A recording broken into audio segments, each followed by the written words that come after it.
वो चूना लगा दिया। और आपको चूना आगे भी लगता रहेगा अगर आप भी बाकियों की तरह ऐसी चीजों को सच मान लेते हैं। दरअसल मैं बात कर रहा हूँ इस शेर की जिसमें जबरदस्ती मिर्जा गालिब का नाम चिपकाकर आप लोगों को परोसा जा रहा है, और ऐसे कई पेजेस हैं जिन्होंने इसे शेयर भी किया है। ये देखो सब बात हुई है मेरी चीचा से इस सिलसिले में, कह रहे मैं नीचे आकर खुद इनकी बहर तोड़ूंगा। पारिवारिक माहौल है इसलिए बहर का इस्तेमाल किया है।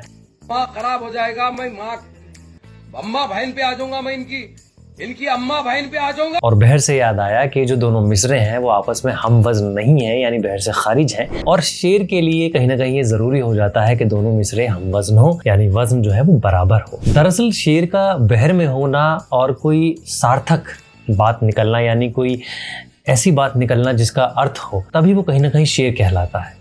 मान लीजिए अगर कोई आपने निरर्थक बात की है जिसका कोई अर्थ नहीं है, यानी अर्थहीन है वो, लेकिन वो दोनों मिसरे बहर में हैं, तब भी वो कहीं ना कहीं शेर नहीं कहलाएगा। शेर के लिए अर्थ होना भी ज़रूरी है। तो खैर इस वीडियो को आगे शेयर करो, और ताकि लोगों को भी पता चले कि ये मिर्ज़ा गालिब का शेर नहीं है, मिर्ज़ा गालिब का शेर हो सकता है, ये किसी का भी हो, लेकिन मिर्ज़ा गालिब का तो नहीं है। और बाकी मैं आपसे फिर से मुलाकात करूँगा किसी नई वीडियो में, तब तक आप लोग अपना ख्याल रखें।